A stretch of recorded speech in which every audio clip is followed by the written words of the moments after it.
Hello students, कैसे हैं आप सब। आई होप आप लोग ठीक होंगे और स्वागत करता हूं मैं आपको अपने चैनल गाइड टू सक्सेस पर। ठीक, guide to success ERA, educating rural India. और स्क्रॉल करते करते अगर आप इस वीडियो पर आ ही गए हैं तो एक चैप्टर पढ़ ही लीजिए जो क्लास 12 की BSc बिहार बोर्ड की बुक है, बुक से ही टेक्स्ट बुक है, उससे ली गई है। 7th चैप्टर है, जिस चैप्टर का नाम क्या है, ए चाइल्ड इज बॉर्न। थोड़ा सा इस चैप्टर के बारे में चलते हैं कि इसके राइटर कौन है, क्या है। आ ही गए हैं तो पढ़ते चलिए। सबसे पहले इसके राइटर के ऊपर चलते हैं, ठीक है। राइटर जो है इनका नाम है जर्मेन, ठीक है, ग्रीर, ठीक है। राइटर का नाम क्या है, जर्मेन ग्रीर। अगर इनके बॉर्न की बात कर ली जाए, पैदाइश की बात कर ली जाए, तो ये 1939 में है ना पैदा हुई है, 1939 में पैदा हुई है। और अगर इनकी आइडेंटिटी की बात कर ली जाए तो राइटर तो है ही, लेकिन आइडेंटिटी की बात कर ली जाए तो ये क्या है, एक फेमिनिस्ट राइटर है। क्या है, फेमिनिस्ट, ठीक है। ये क्या है, एक फेमिनिस्ट राइटर है। राइटर लिखना छोड़ दिए है ना, फेमिनिस्ट सिर्फ कहना ठीक नहीं होगा, ठीक है। आधे अधूरे वर्ड्स को आप लोग ना ले। ये क्या है, एक फेमिनिस्ट राइटर है। उसके बाद भी अगर इनके बारे में बात करना चाहें तो ये इनकी जो ये बुक है, ए चाइल्ड इज बॉर्न, इनकी एक बुक भी आती है। समझिए, जो चैप्टर है इनकी एक बुक है, सेक्स एंड डेस्टिनी। क्या है चैप्टर का नाम, सेक्स एंड डेस्टिनी, ठीक है। ये इनका एक बुक है, काफी प्रसिद्ध बुक है ये, ठीक है। इसी बुक में एक चैप्टर है, ठीक है, द पॉलिटिक्स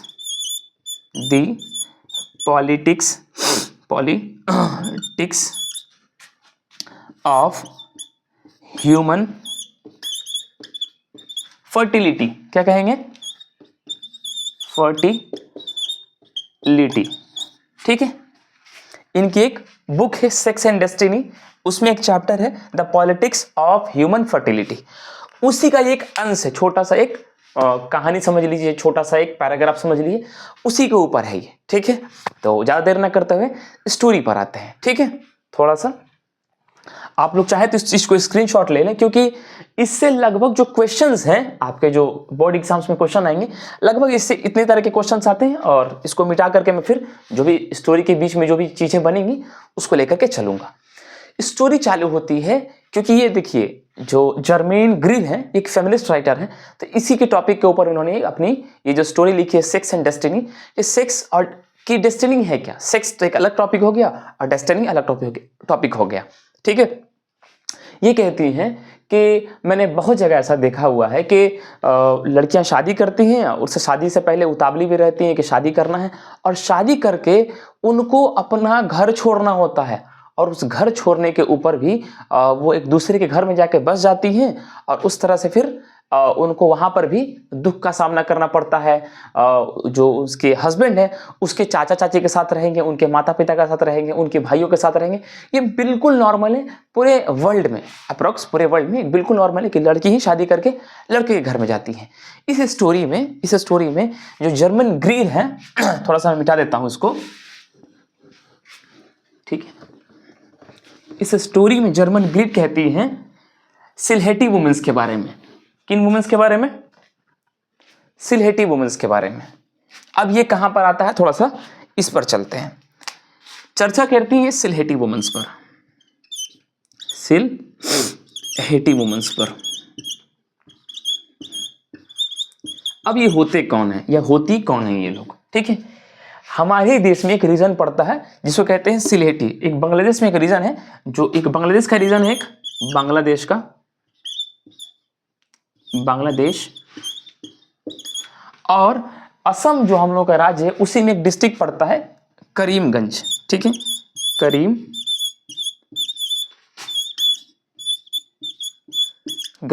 कहां पड़ता है, असम में, ठीक है।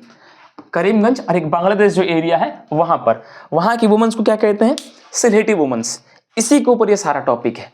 वो कहती हैं कि ये बिल्कुल नॉर्मल है कि जहाँ की बातें कर रही हैं अफ्रीका के वुमेन्स की और इंडियन वुमेन्स की, क्योंकि ये पैदा हुई है 1939 में। तो उस वक्त जो क्या कहते हैं जो एरिया हुआ करता था, बंटवारा तो हुआ नहीं था हम लोगों का देश का, ठीक है। 1947 में बंटवारा हुआ, वो पाकिस्तान बन गया, बांग्लादेश। फिर आगे चल करके पाकिस्तान से अलग होकर के क्या बन गया, ये बांग्लादेश बन गया, ठीक है। नहीं तो पहले तो ये इंडिया का ही हिस्सा हुआ करता था बांग्लादेश। क्योंकि अब सॉरी अभी हम लोग पढ़ रहे हैं इसलिए बांग्लादेश का वाला रीजन लिख दिया और असम का रीजन है। यहाँ के वुमेन्स क्या करती हैं कि शादी हो गई इनका, वो घर जाएंगे किसी और के, यानी अपने हस्बैंड के घर जाएंगी, और अपने हस्बैंड के घर जाने के बाद वो अपने सास ससुर के साथ रहेंगी। और उनके साथ भी ये मतलब व्यवहारिक रूप है कि उनके साथ रह करके उनको खास कोई इज्जत मिलने वाली नहीं है। उनको तब इज्जत मिलेगी जब वो अपने सास ससुर को, अपने हस्बैंड को एक बच्चा दे दें। अब वो बच्चा किसी भी रूप में हो, लड़का हो या लड़की, लेकिन अगर लड़का हुआ तो ज़्यादा खुशी की बात है, क्योंकि लड़का हुआ है, घर है ना, घर में कोई वंश है। लड़की को लेकर के कुछ खास दुखी भी नहीं है, लेकिन लड़का होने पर ज़्यादा खुशी मनाई जाती है। इसी के ऊपर सारे टॉपिक्स चलते रहते हैं। थोड़ा सा स्टोरी पे बढ़ते हैं। फिर ये कह रही हैं कि जब लड़की प्रेग्नेंट हो गई और लड़की का जो प्रेगनेंसी का जो सेकेंड स्टेज हो गया, तो उसको अपने माँ के घर जाना होता है। क्यों जाती है वो माँ के घर अपने? क्योंकि उसको वहाँ पर फ्रीडम मिलता है। वो वहाँ पर जाएगी तो उसको जो खाने का मन है, जो चाहिए, जैसा खेलने का मन है, जैसे आराम करने का मन है, सारी सुविधाएं उसको, है ना, जो वो उसका मन चाहे उसको मिलता रहता है वहाँ पर। यहाँ पे लड़की जो प्रेग्नेंट है उसको अपने मायके में, यानी कि अपने माँ के घर में। अप्रोक्स आप लोगों ने ये भी देखा होगा, ये कल्चर लगभग सिर्फ सिलेटी वुमेन्स के लिए नहीं है, क्योंकि ये ऑस्ट्रेलिया में पैदा हुई हैं, जर्मन ग्रीक। ये ऑस्ट्रेलियन है, ठीक है, शायद मैं बताना भूल गया हूँ, ये ऑस्ट्रेलियन है। ये वुमेन्स को ली हुई है बांग्लादेश इंडियन रीजन के। तो ये सिर्फ इंडिया के बांग्लादेश और असम के करीमगंज का ही ये क्या कहते हैं रिवाज नहीं है। लगभग इंडिया के जो भी रीजन्स हैं, जो भी स्टेट हैं, जो भी डिस्ट्रिक्ट्स हैं, हर जगह इस तरह का ये जो कल्चर है बिल्कुल नॉर्मल है कि लड़कियां प्रेगनेंसी के वक्त अपने मायके चली जाती हैं और उनका वहां पर देखभाल होता है। और इस प्रथा से, इस रिवाज से किसी को कुछ खास परेशानी भी नहीं है। लड़कियां चली जाती है अपने माँ के घर, खुश भी रहती है, और उस प्रेगनेंसी में उसको जो भी दिक्कत का सामना करना पड़ता है वो करती है। और उसके बाद ये प्रेग्नेंट हो गई, जब बच्चा आ गया, उसके 7वें दिन ये लोग क्या करते हैं कि नाच गाना करेंगे, प्रोग्राम रखेंगे, नामकरण होगा उसका।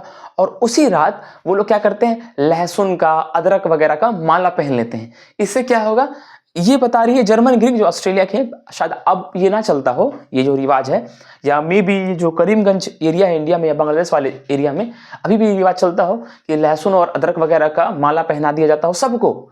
इससे क्या होगा कि कोई भूत प्रेत ना आ जाए, कोई बुरी नजर ना लग जाए लोगों पे, है ना, कोई जादू टोना ना कर दे। इस तरह के जो आप अंधभक्ति कहें, कुछ भी कहें, जो भी रिवाज कह लें इसको, इस तरह की चीज चलती रहती है वहां पर। अब ये कह रही हैं कि पुरुष भी वहां पर आ सकते हैं और बच्चे को देखेंगे, कुछ उसको मुंह दिखाई के लिए देंगे, कुछ गिफ्ट देंगे, नामकरण होगा। लेकिन जो रात में जो नाचने गाने का जो प्रोग्राम है उसमें नॉर्मली सिर्फ औरतें ही रहती हैं, ठीक है। और इसी चीज को लेकर कहती हैं जर्मन ग्रीर के ये जो पीड़ा है इसको लेकर के ये थोड़ा सा दुखदाई है कि मर्द इस तरह की चीजों को समझ नहीं पा रहे हैं और औरतें इस चीज को झेले जा रही हैं। उन पर प्रेशर बनाया जा रहा है कि तुम जा ही रही हो इसलिए दूसरे के घर कि तुम उसको एक बच्चा दो और उसके बाद तुम क्या करोगी, उस परिवार का हिस्सा बन पाओगी। ये जो लड़कियां मेरी वीडियोस को देख पा रही हूँ और जो लड़कियां जो क्या कहते हैं माँ बन चुकी हैं, जो बहनें माँ बन चुकी हैं, वो इस बात से रिलेट करती होंगी कि उनको इज्जत तभी उस घर में मिलेगी जब तक वो उस घर परिवार को एक वंश ना दे दें, ठीक है।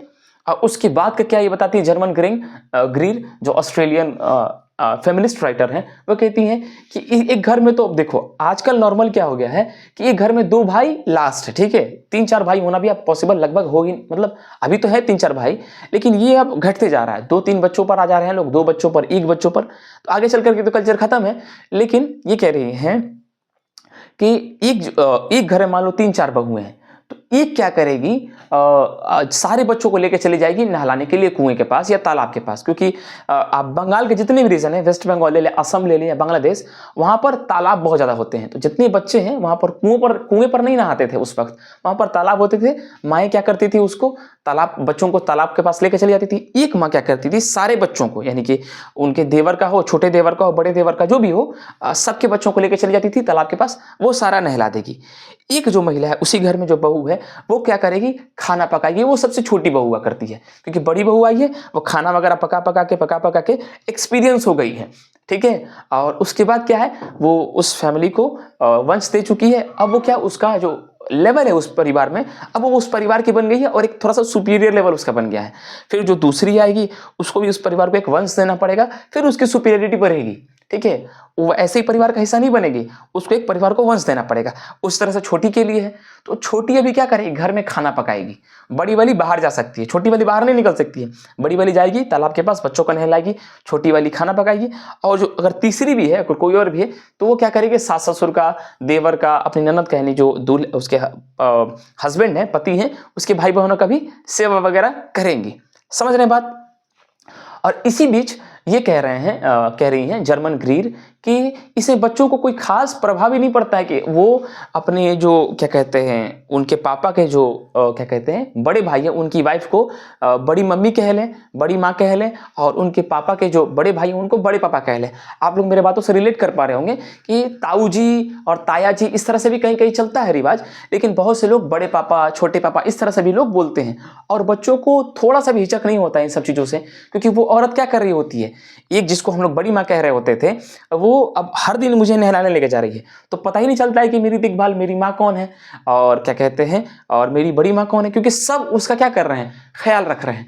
लेकिन जर्मन ग्रिड कह रही हैं कि इस एरिया में और जितने भी इंडिया में, पूरा इंडिया का ही रिवाज है कि जब बच्चों को सोना होता था तब जाकर के उनको उनकी माताओं का याद आता है। सोते वक्त सिर्फ वो अपनी माँ को खोजेंगे, खाना कोई भी खिला दे और क्या कहते हैं नहला कोई भी दे, उससे कोई फर्क नहीं पड़ता है, लेकिन सोते वक्त बच्चे को उसकी माँ की जरूरत पड़ती है।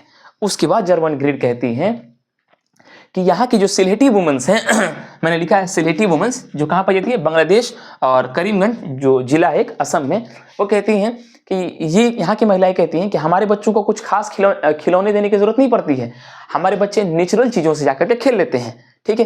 क्योंकि एक घर में 5-6 बच्चे हुआ करते थे, सारे मिलकर के टीम बना लेते थे, खेल के आ जाते थे, है ना, किसी से टूर्नामेंट्स में जाकर के खेल लेते थे, मजे में आ जाते थे, कबड्डी खेल लिए, कुछ भी कर लिए। इस तरह से इन लोगों का बचपना चलता था, यहाँ के लोगों का क्या कहते हैं सिलेटी वुमेन्स के बच्चों का इस तरह से ही परिवार चलता था। तो इसके बाद क्या कहते हैं जर्मन ग्रिड कह रही हैं कि कुछ खास यहाँ के लोगों पे मतलब बदलाव आया नहीं है, क्योंकि तकनीकी जब चीजें आई अब देखो उस वक्त का क्या है, नई नई टेक्नोलॉजीज आ रही थी। अब क्या हुआ कि इस परिवार में फूट पड़ने लग गया। कहीं ना कहीं जर्मन ग्रिड कह रही है कि यहाँ की औरतों पर है ना जुल्म हो रहा है, थोड़ा सा लोगों को सताया जा रहा है। लेकिन उसके बाद कह रही हैं कि जो यहाँ का जो परिवारवाद है, जो एकजुटता का रहने का जो क्या कहते हैं एक रिवाज है, रहने का नियम है, जब टेक्नोलॉजी के दौर आया तो उसके बाद से क्या हो गया, थोड़ा सा इन लोगों में अलगाव वगैरह आने लग गया। इसी तरह से ये क्या कहते हैं इस स्टोरी का जो समरी था खत्म होता है, और कुछ खास स्टोरी में है नहीं। इसी के बारे में बताइए, कुछ बंटू पेशेंट्स के बारे में बताइए इसमें, अफ्रीकन के कि किस तरह से उनके है ना उन पर क्या कहते हैं इलाज सही से नहीं मिल पाता था, या क्या कहते हैं उनको खुद ही जन्म देना पड़ता था, और उसकी पीड़ाओं के बारे में बताइए। लेकिन खास इसके क्वेश्चन से, इसके क्या कहते हैं इस चैप्टर से जो क्वेश्चन आए हैं वो ज़्यादातर सिलेटी वुमेन्स के लेकर के, और हम पढ़ रहे हैं, हम आप लोगों को पढ़ा रहे हैं सारांश। कोई बुक लेकर के पूरा खोल करके लाइन बाई लाइन तो पढ़ा नहीं रहे, मुझे पढ़ाना था सारांश बस। मुझे लगता है आज ये चैप्टर खत्म होता है, तो इसी के साथ मैं आप लोगों से विदा लेता हूं। जय हिंद, जय भारत।